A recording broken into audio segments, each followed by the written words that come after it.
Hello everyone, how you doing? I hope you're all doing really well today. I'm Lindsay, your host of the Heavy Metal Journal and writer for both Lambgoat and the Moshville Times. Yes, I have picked up two brand new writing positions, so more of my in-depth album reviews, special features will be included in the description box below as and when they come along on both websites, so make sure to check them out and the details of that will be included below. But today I am back with New Metal Monday, where I talk about my favourite new releases of the week, and I have 6 brand new albums this week, and I'm not going to lie, this week has completely obliterated my album of the year list. I thought I was getting on pretty well with getting my album of the year list put together, but then this week came along and it's completely nuked that entirely. So I think I'm going to have to go and have a wee relook at that again.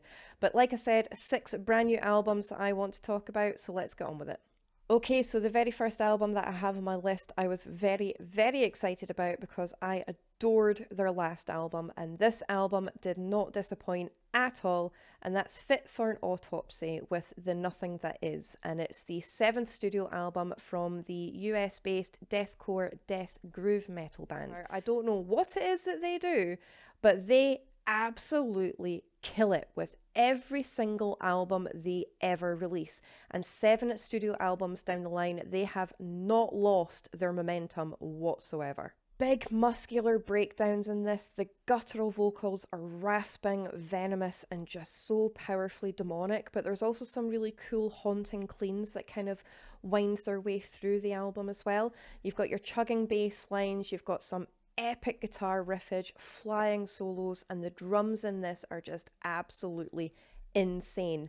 Now, underneath all of that death metal and deathcore element, you've got an underpinning of groove, so you can expect it to be incredibly catchy as well as it being incredibly brutal at the same time. And I think they fantastically blend those two elements together to create this very dark, ominous, absolutely devastatingly crushing record. I loved this and I cannot stop listening to it. There's just something about it that just completely charges at you, and it's like getting swung at with an almighty sledgehammer. But again, at the same time, there's something very addictive and groovy about it. There's also a lot of really dark, kind of powerful, emotive elements throughout this as well. It's very moody, it's very gritty. But if you do want an example of what I call a stompy stomp, you just have to listen to the track Lust for the Severed Head. The chorus in that track is a prime example of that kind of mid-paced, stomping kind of groove element that I like to refer to as a stompy stomp. That is definitely a great example of that. So if you are a fan of the likes of Shadow of Intent, Silosis, Angel Maker, Body Snatcher, that kind of sound, this one is definitely for you. But I find this so highly enjoyable to listen to. It's devastatingly heavy, really addictively catchy, and it's just an absolutely fantastic record. Check it out. Now, the next record that I want to talk about completely shook me to my very core, and I cannot get enough of this record. It is stunning, and that's Iotunn with Kinship, and this is the 2nd studio album from the progressive melodic death metal band from both Denmark and the Faroe Islands. Now, lyrically speaking, this record is based on the cosmos, mythology, life in general, history and nature, that kind of vibe. But musically, this record is absolutely stunning. They strike a perfect balance between that crushing heaviness and that mystical, kind of dense, haunting atmosphere. It's also very technically precise. There's a lot of progressive elements throughout this, but it's not jarring. And despite it being very technically precise, it flows and it's quite simple, but it adds quite a lot of depth and layers to the record. It's melodically very intense and the harmonies in this are absolutely stunning. But the thing I absolutely love about this record is the vocal style. Yes, when it comes to the music, I love what I refer to as the pomp and pageantry. It's very multi-layered, very dynamic, and it has all of these really cool atmospheric elements. But musically, the guitars and the drums really add to that harsh kind of melodic sound. But it's the vocal style throughout this. It starts off as a very emotive emotive, almost despairing, clean yet powerful voice, and it is just so awe-inspiring and beautiful. But then the next thing you realise is it's descending into this deep, guttural, demonic growl and roar, and it alternates between the two throughout, and it's just absolutely fantastic. The guitar solos in this are spine-chilling. I honestly had shivers running up and down my spine when I was listening to this record. And there's also quite a lot of wee doom elements, like melancholic doom elements throughout it as well, particularly with the change in pace between the fast, ferocious kind of death metal sound to the more melodically kind of melancholic doom side of things. But it's perfectly well balanced, and I absolutely adored this record. It's very moody, and there's just this opulent kind of grand atmosphere and air about it, and it's very ethereal, but it doesn't skip out on the heavier side of things at the same time. So if you are a fan of the likes of Borknar or Winterfellith, Atavistia or Insomnium, that kind of sound, this one is definitely for you. But this is a prime example of my exact taste in metal, and I cannot get enough of this. Plus the album artwork is stunning. Do not sleep on this one. Check it out.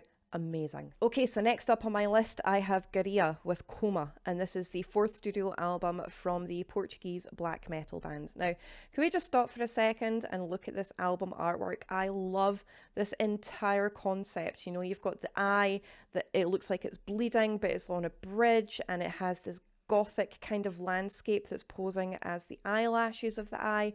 I love this. This is an absolutely fantastic concept for album art, and it really struck a chord with me, and I just find something very enticing. It really hooks you in, and it made me want to listen to this album even more. I loved their last album, but seeing this album artwork really got me excited, and it did not disappoint at all. You have your furious blast beats, you've got some intense, insane tremolo picking, really chugging, awesome bass lines, and the vocal style is very harsh, it's guttural, very impassioned and rasping and venomous, but there's something really emotive behind it that really pushes that energy out. But not only do you have all of that black metal goodness, you've got the kind of monastic choir and vocalizations in the background. It's densely atmospheric, and it's just an absolute joy to listen to. But at the same time as it being really enjoyable, there's something very dark and foreboding about this record. This is a seriously beautiful yet commanding record, and there's just this dark, foreboding attitude behind it. So if you are a fan of the likes of Behemoth, Uada or Groza, you're definitely going to want to get onto this. But I cannot get over just how densely atmospheric this record is. It's beautiful, but like I said, it's incredibly dark, very enticing, and the black metal side of things goes ridiculously hard. Definitely check it out. Okay, so we're taking a step back from all of that atmospheric goodness, and we're going straight in with Sentient horror with In Service of the Dead. And this is the 4th studio album from the US-based death metal band. Now, this is straight up, in your face, no nonsense, grab you by the jugular, and does not let go. Old school death metal, specifically from the early 90s Stockholm scene. So you can expect a lot of chugging riffs, screaming solos, insane blast beats, really deep, heavy bass lines, and the guttural roars, screams, and rasps are otherworldly. Now, this record does take a lot of inspiration from horror video games. For example, the track Undead Mutation is based on the G-Virus from Resident Evil. So if you like your horror stuff, if you like your gritty death metal, specifically old school, with all of those really cool chugging riffs, but with cool stompy stomps and grooves underneath that really hook you in, especially if you are a fan of the likes of Entombed, Dismember, Grave, or even if you're a fan of Undeath as well, definitely check this out. But this is an absolutely fantastic slab of old school death metal. Don't miss out on this one. Okay, so next up on my list, I have Dismalimerence with Tome 2, and this is the 2nd studio album from the progressive, melodic, atmospheric black metal band from the US. I loved absolutely everything to do with this album. The artwork is stunning. This is my favorite kind of album artwork. It's very mysterious and mystical, and I love that. But musically, this is just so heavy, but so opulent at the same time. So you have your really cool black metal riffage, insane blast beats, rolling drums, chugging bass lines, flying solos, and the vocals are rasping, venomous, and incredibly powerful and impassioned. You also have a lot of orchestration throughout this. You've got the synthy moments. You also have kind of monastic choirs and vocalizations, piano, violin, all of this rolled into an absolute work of art. But the thing that I really liked about this is before they really start introducing the orchestration side of things, they really set the scene with the guitars and the drums and the bass line.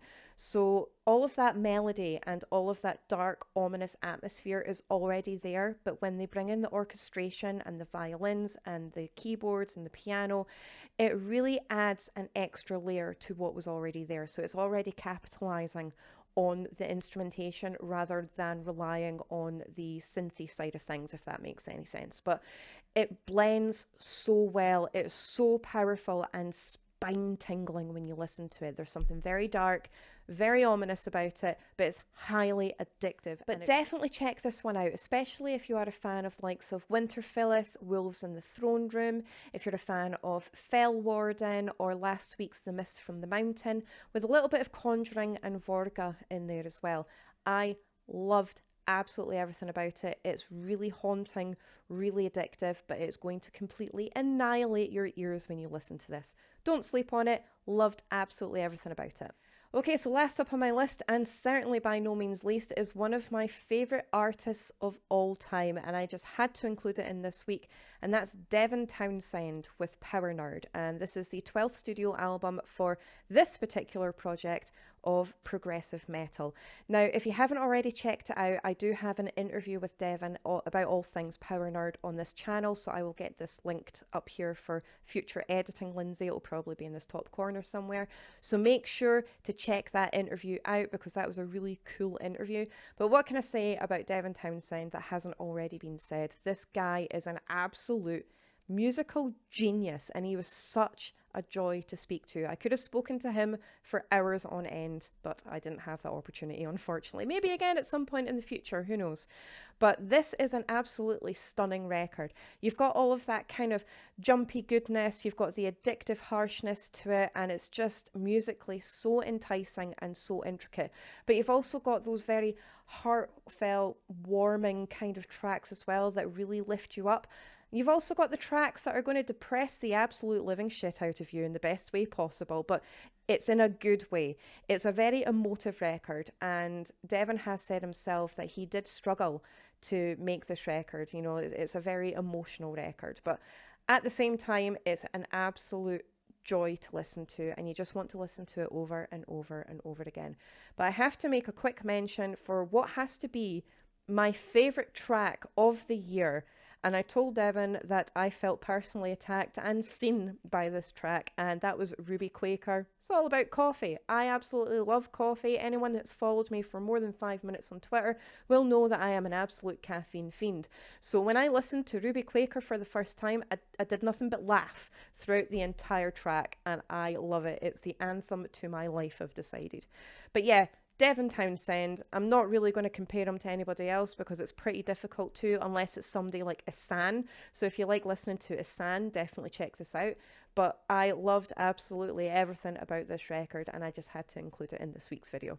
And that's it for this week's New Metal Monday. Once again, comment down below to let me know what you think of today's records. And if you have any of your own recommendations, please let me know and I will get them checked out. Make sure to follow the Spotify playlist that I have in my description box below as well, because that lists absolutely every album that I talk about on my New Metal Monday videos, which I update after this video goes live, unless it is a Bandcamp only release, in which case that will be noted in the description box below. But if you don't use Spotify, don't worry, because I will also include the band's Bandcamp links or their YouTube channels down below so you can check it out for yourself. Thank you so much. Make sure to check out my interview series that I've introduced. There will be another interview coming this week and the following week as well. Thank you so much, and I will see you very soon in my next video.